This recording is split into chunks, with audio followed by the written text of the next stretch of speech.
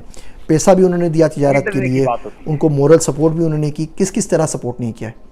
تو آپ کو کیا لگتا ہے کہ آپ کھانا پکا کے ان کو سپورٹ کر رہی ہیں؟ بالکل سپورٹ کر رہی ہیں, ضرور کرنا چاہیے. اس کے علاوہ بھی بہت ساری کام کر سکتے ہیں. اس سے آپ میں اپنے پاس کانفیڈنس آئے گا. خدا نہ خواستہ آپ کے شور چلے گئے, خدا نہ خواستہ وہ کسی اور کے ساتھ چلے گئے, انہوں نے آپ کو چھوڑ دیا, ان کی انتقال ہو گیا, بیمار ہو گئے, کچھ ہو گیا, تو آپ کس طریقے سے کر سکتی ہیں؟ یہ چھوٹی چھوٹی باتیں, بہت ساری لنکس یہاں پہ آپ سے شیئر کر رہا ہوں, جس میں آپ گھر پہ رہتے ہوئے, اپنی چار دیواری میں رہتے ہوئے اس چار دیواری کو جنت بنا سکتی ہیں, اپنے لیے, اپنے بچوں کے لیے, اپنے ماں باپ کے لیے, بہن بھائیوں کے لیے, اور باقی سب لوگوں کے لیے. امید ہے یہ چھوٹے چھوٹے ریمائنڈرز آپ کو سمجھ میں آ رہے ہوں گے. میری باتیں سننے کا شکریہ. مجھے اپنی دعاؤں میں یاد رکھیے گا. میں ہوں آپ سب کا ذیشان عثمانی. پریشانی بڑھ گئی, بڑھاپا خراب ہوا, انجام برا, تو سزا میں تاخیر ہوتی ہے. اس لیے کئی گناہوں کی سزا کئی کئی سال بعد جا کر ملتی ہے اگر اس نے اس سے توبہ نہ کی ہوئی ہو. چنانچہ ایک صاحب آئے, بیعت کے بعد ان کی زندگی بدل گئی تھی. کہنے لگے حضرت اپنی طرف سے کوئی گناہ نہیں کرتا, پتہ نہیں یہ پریشانی یہ پریشانی یہ پریشانی. تو بلا کر پوچھا کہ بھئی یہ بتاؤ کہ جتنے بھی گناہ زندگی میں کیے سب سے توبہ کر لی؟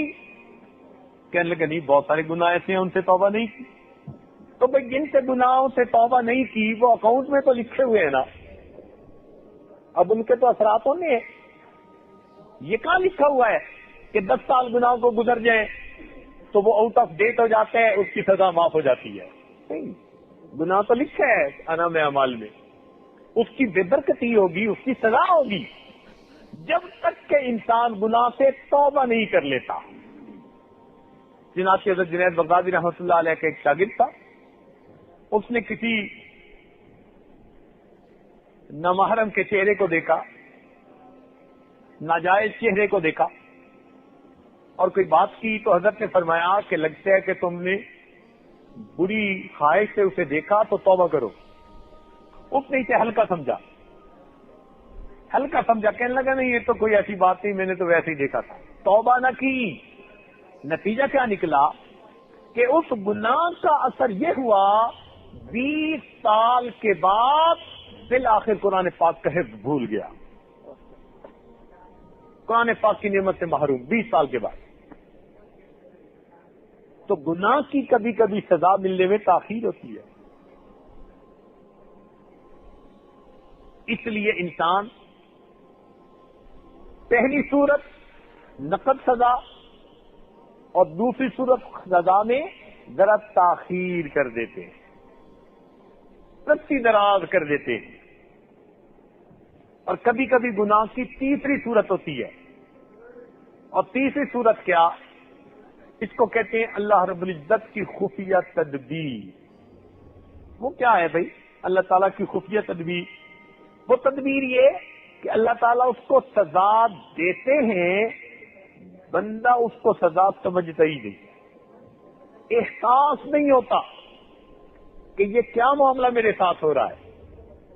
یہ اللہ تعالیٰ کی طرف سے خفیہ تدبیر ہوتی ہے. مثال کے طور پر گناہ کیا, اللہ تعالیٰ نے تہجد سے محروم کر دیا, اب وہ اس کو سزا ہی نہیں سمجھ رہا. یہ اللہ تعالیٰ کی طرف سے خفیہ تدبیر ہے. بندہ سمجھتا ہے کہ میں تہجد نہیں پڑھ رہا. یہ سوچ کا ایک انداز ہے, اور یہ بھی تو سوچ کا ایک انداز ہے نا کہ تہجد کا وقت اللہ رب العزت کے مقبول بندوں کے جاگنے کا وقت ہے. اللہ رب العزت اس وقت میری شکل دیکھنا بھی پسند نہیں فرماتے. حدیث پاک میں آتا ہے کہ رات میں اللہ تعالیٰ بعض فرشتوں کو بلا کر ان کو کہتے ہیں جاؤ زمین پر, یہ وقت میرے مقبول بندوں کے جاگنے کا وقت ہے, اس وقت فلاں فلاں کے سر کھڑے ہو کر پہرا دو, ان کو تھپکی دے کے سلاؤ کہ یہ وہ اس وقت جاگ نہ سکے, میرے مقبول بندوں کے اٹھنے وقت میں ان کو اٹھتا دیکھنا ہی نہیں چاہتا, ان کو سویا رہنے دو.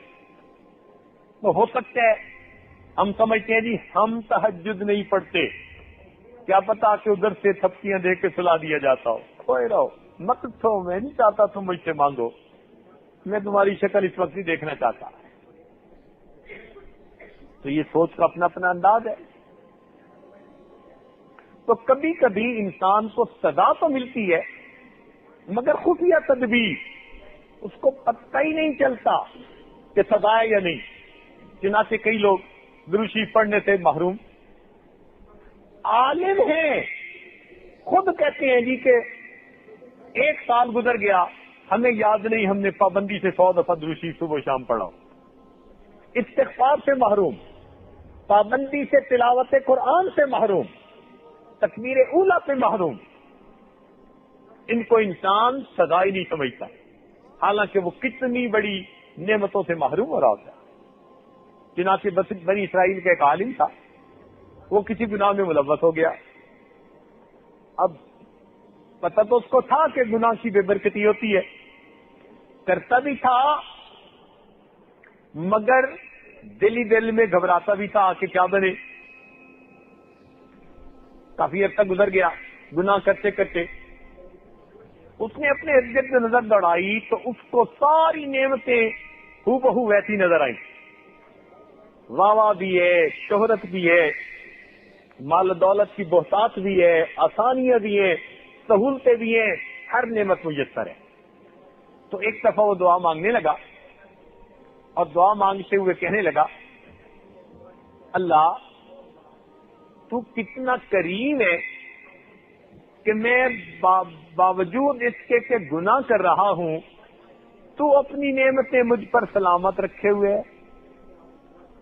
سید الخاطر میں ابن جوزی رحمۃ اللہ علیہ نے یہ واقعہ لکھا ہے، فرماتے ہیں کہ اس بندے نے یہ دعا کی کہ اللہ تو کتنا کریم ہے، میں گناہ کر رہا ہوں اور تو نے اپنی نعمتیں مجھ کو سلامت رکھی ہوئی ہے، نعمتیں ہی نہیں چھین رہا، نعمتیں واپس نہیں لے رہا، نعمتوں سے محروم ہی نہیں کر رہا۔ تو جب اس نے یہ دعا مانگی تو پروردگار نے اس کے دل میں بات ڈالی، میرے بندے تو نعمت سے محروم ہوا ہے مگر تجھے اس کا احساس نہیں ہے، تو نعمت سے محروم ہوا ہے گناہ کی وجہ سے مگر تجھے اس نعمت کا احساس نہیں۔ تو وہ حیران ہو کر کہنے لگا، اللہ کون سی نعمت ہے جس سے میں محروم ہوں؟ پروردگار نے فرمایا کہ جس دن سے تم نے گناہ کیا اس دن سے ہم نے تمہیں مناجات کی لذت سے محروم کر دیا۔ اب اس نے سوچا تو اسے احساس ہوا کہ واقعی جب سے اس نے گناہ کا ارتکاب شروع کیا تھا اس وقت سے دعاؤں میں رونا اللہ تعالیٰ نے اس سے چھین لیا۔ اب ہم اسے سزا ہی نہیں سمجھتے۔ تو بعض اوقات نکیر، نقد اس کے اوپر سزا، پریشانی، مصیبت، اور بعض اوقات سزا میں تاخیر تاکہ اچھی طرح پکڑ سکیں اس کو۔ اور تیسری بات کہ کبھی کبھی اللہ تعالیٰ کی طرف سے خفیہ تدبیر ہوتی ہے۔ ان 3 صورتوں میں سے کسی نہ کسی صورت میں انسان کو گناہ کی سزا ضرور ملتی ہے۔